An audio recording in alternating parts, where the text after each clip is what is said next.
अस्सलामुअलैकुम प्यारे बच्चों। पिछली वीडियो में हमने विजयनगर सल्तनत पर हुकूमत करने वाले मुख्तलिफ़ राजाओं के मुताल्लिक़ मालूमात हासिल की। अब विजयनगर सल्तनत की इंतज़ामिया और दीगर चीज़ों के मुताल्लिक़ मालूमात हासिल करेंगे। इंतज़ामिया यानी एडमिनिस्ट्रेशन ऑफ विजयनगर एम्पायर। यहाँ पर राजा सल्तनत का सरबराह होता था। राजा की मदद के लिए वज़ीर और सरदार हुआ करते थे। सल्तनत को सूबों में, सूबों को इलाक़ों में, इलाक़ों को शहरों में और शहरों को देहातों में तकसीम किया जाता था। अदालत का सरबराह बादशाही होता था। सूबे में सूबेदार इंसाफ किया करता था। सल्तनत की आमदनी का अहम ज़रिया ज़मीनी लगान का 1/6 हिस्सा लिया जाता था। इसके अलावा तिजारती लगान, पेशा वाराना लगान, रास्तों का लगान, बाज़ार का लगान, आमद व रफ्त का लगान, ये तमाम जो है दीगर ज़राए हुआ करते थे। विजयनगर सल्तनत एक मज़बूत फ़ौज रखती थी जिसमें पैदल दस्ता, हाथियों का दस्ता, घुड़सवार, फिरंगी फ़ौज तमाम शामिल थे। पैदल फ़ौज यानी वो अपने हथियार के साथ पैदल ही अपने दुश्मनों पर हमला करते थे। घुड़सवार अपने हथियार के साथ घोड़ों की सवारी के साथ ही दुश्मन पर हमला करते थे। और हाथियों की फ़ौज में हाथी पर कई सवारी बैठकर एक साथ हमला करते। इसके साथ साथ फिरंगी फ़ौज भी हुआ करती थी। विजयनगर सल्तनत के लोग अरबी घोड़े बहुत पसंद करते थे, इसलिए अरब से घोड़े दरामद किए जाते थे। इसके बाद आज हम विजयनगर सल्तनत के समाजी हालात के मुताल्लिक़ मालूमात हासिल करेंगे। समाजी हालात यानी सोशल कंडीशंस। कमसिन बिया, रस्म सती, देवदासी का रिवाज आम था। कमसिन बिया यानी कम उम्र की शादी, बचपन की शादी भी जिसे हम कहते हैं चाइल्ड मैरिज भी कहते हैं। इसके बाद रस्म सती यानी शौहर की वफ़ात के बाद शौहर की फिनरल यानी उसके जलाई जाने वाली आग में उसकी बीवी को ढकेल दिया जाता था। तो ये जो है रस्म सती यानी सती की रस्म कहलाती थी। उसके अलावा देवदासी, अपनी बेटियों को मंदिर की सेवा के लिए, देवी देवताओं की सेवा के लिए वक्फ कर दिया जाता था। तो इस तरह वहाँ पे रस्म व रिवाज पाए गए थे। आम इंसान सिर्फ एक ही शादी कर सकता था यानी वाहिद बीवी का उसूल आम था, लेकिन दौलतमंद, मालदार और बादशाह लोग कई शादियाँ किया करते थे। उनकी कई बीवियाँ हुआ करती थी। दिवाली और दशहरा बड़ी शान व शौकत के साथ मनाया जाता था। दशहरा का त्यौहार हुकूमत अपनी निगरानी में ही किया करती थी। प्यारे बच्चों, अब हम जानेंगे कि वहाँ के माशी हालात क्या थे।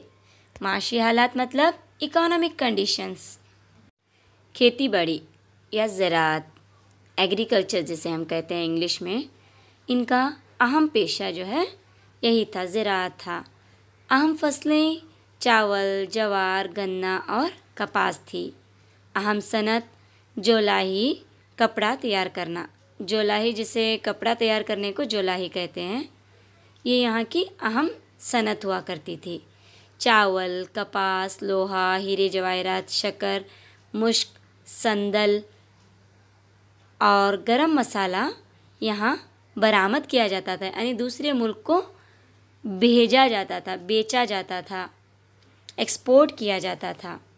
घोड़े, रेशम और मखमली कपड़े दरामद किए जाते थे क्योंकि इन्हें घोड़े बहुत पसंद थे।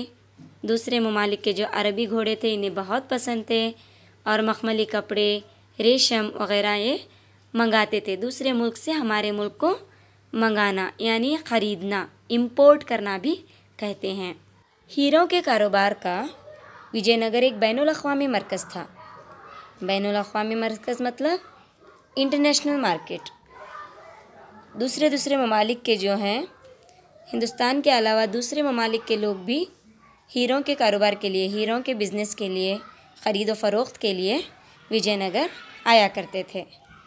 उसके अलावा जो बंदरगाहें थी भटकल, होन्नावर और मंगलूर विजयनगर सल्तनत की अहम बंदरगाहें थी, जो आज भी अहम बंदरगाहों के ही नाम से मशहूर हैं। विजयनगर सल्तनत में सोने के सिक्के राइज थे, जिसे होन्नू या वराहा भी कहते थे। इन सोने के सिक्कों पर देवी देवताओं की तस्वीर भी बनी हुई होती थी। तो इस तरह उनके माशी हालात बहुत ही बेहतरीन थे और वो हीरों के कारोबार के एक बैनुल अक़वामी मरकज़ के नाम से जाने जाते थे। तो प्यारे बच्चों, अब हम विजयनगर सल्तनत का अदब में इनका क्या हाथ है इसके मुतालिक मालूमात हासिल करेंगे। अदब यानी लिटरेचर, जिसे इंग्लिश में हम लिटरेचर कहते हैं। इनकी अहम ज़बानें संस्कृत, तेलुगु और कन्नड़ा थी। कृष्णदेवराय के दरबार में 8 शायर और अदीब थे, जिन्हें अष्टादगजरू कहते थे। अष्ट के मानी 8 की हैं। इनमें मशहूर अदीब अल्लासानी पेद्दण्णा, नंदी तिम्मण्णा, श्रीनाथ, स्वरण्णा, तेनाली रामकृष्ण वगैरह। तो यहाँ पर चंद मुसन्निफ़ों और उनकी किताबों के नाम दर्ज हैं। ये जो 8 शायर और अदीब हैं, इनके लिखे हुए तसानीफ़ के नाम यहाँ दर्ज हैं। नंबर 1 विद्यारण्य, जिसने शंकर विजय और सर्वदर्शन विजया नामी 2 किताबें तसनीफ़ की, 2 किताबें लिखी। सेनाचार्य, जिसने वेदार्थ प्रकाश, आयुर्वेद सुधा नामी 2 किताबें लिखी। गंगा देवी, जिसकी लिखी हुई किताब मधुरा विजयम। कृष्णदेवराय, जो कि ख़ुद एक बादशाह था और शायर और अदीब भी था, जिसने जम्बावती कल्याण, मदालसा चरितम, रसमंजरी, अमुक्त मौलिदा, इस तरह 4 किताबें लिखी। उसके अलावा कुमारव्यास गुदुगिन भारत, जो कन्नड़ा में लिखी हुई है, रत्नाकरवर्णी भृत्यश वैभव, चामरस प्रभुलिंग लीले और लक्कन्ना दंडेश ने शिवतत्व चिंतामणि, इस तरह इनकी तसानीफ़ मौजूद हैं।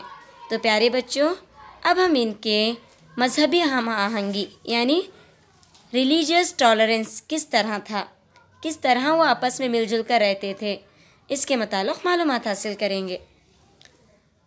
तो विजयनगर सल्तनत में जैन और विष्णु के मंदिर बनाए गए थे। हम्पी में एक मस्जिद भी बनाई गई थी और श्रावण बेलगोला के कुतुबों से ये पता चलता है कि कृष्णदेवराय के दरबार में आने वाला एक सയ്याह बारबोस भी कहता है कि ईसाई, मुस्लिम, यहूदी या हिंदू हर कोई विजयनगर सल्तनत में बेफिक्र ज़िंदगी गुजार सकता था। राजा हर एक को इज़्ज़त की निगाह से देखते थे। तो प्यारे बच्चों, इनकी फ़न तामीरात क्या थी, फ़न तामीरात में इनका क्या रोल है, इसके मुतालिक मालूमात हासिल करेंगे। Art and architecture of Vijayanagara dynasty.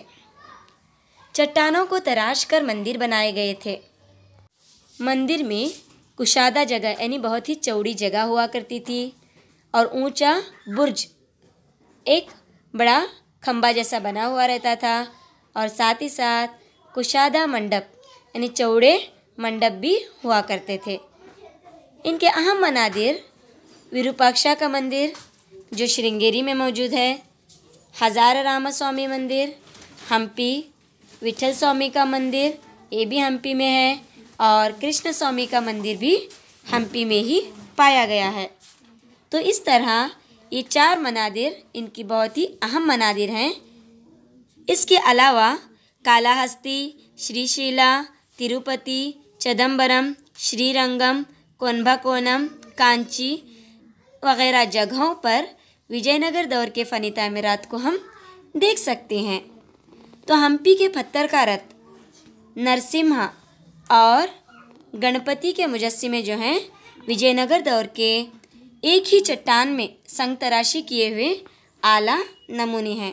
प्यारे बच्चों, अब तक हमने विजयनगर सल्तनत की 4 वीडियोस जिसमें विजयनगर सल्तनत के मुख्तलिफ़ राजाओं के मुतालिक मालूमात हासिल की और वहाँ का अदब, फ़न तामीरात, माशी हालात, ये तमाम चीज़ें हमने मुतालिया की।